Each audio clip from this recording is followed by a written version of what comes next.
Everyone, to another wonderful episode here, Jaws Podiatry. I'm going to dedicate this video specifically to our wonderful YouTube crowd, all of our subscribers. So we posted 2 days ago. We posted a video which a patient who came in with 2 different ulcers of the great toe. It was the angry toe, and a lot of people were questioning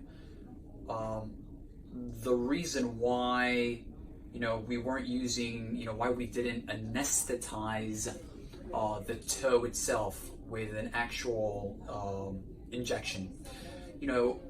Let me make this clarification here once and for all. This patient has advanced Alzheimer's, number 1. Number 2, severe advanced dementia. It is just like a pediatric patient who has autism. These patients are very, very brittle, right? These patients we have to handle with a lot of TLC and a lot of care. So injecting or performing an injection on these patients is, number 1, extremely traumatic. Number 2, can be very dangerous more than anything, because they can become also very combative. And I've seen it happen, instances where we are actually numbing, we're trying to numb using an injection, and the patient or pediatric patient, they abruptly move their foot, and when they do that, believe it or not, the needle itself can actually break inside the foot, and that's a big problem.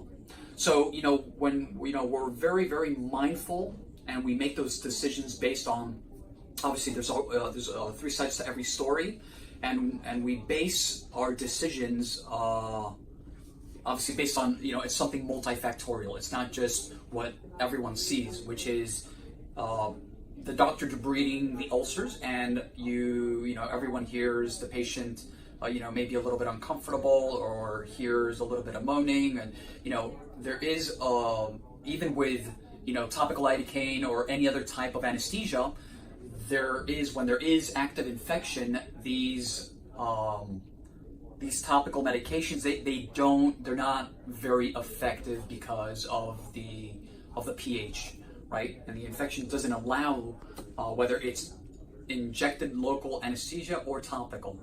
So I hope I haven't confused anyone, but I just wanted to actually not necessarily it's more education than anything. So with that said, I'm going to go ahead and grab the camera from here. The patient is doing excellent, actually. So let me just get a clear picture here. There we go. The medial ulcer is definitely smaller. The toe is definitely not as angry as it was the other day. Okay, the patient's on antibiotics. As everyone can see, the cellulitis has decreased, I would say easily 50%. Let's take a look at the lateral aspect here. It's very, very superficial, right? We de-roofed this little blister that was on the lateral side. But all in all, the patient is doing very, very well. We're going to keep a really close eye on this patient's progress, simply because of some of the underlying comorbidities, including severe vascular disease. This patient does not have any diabetes. Some people were asking as well.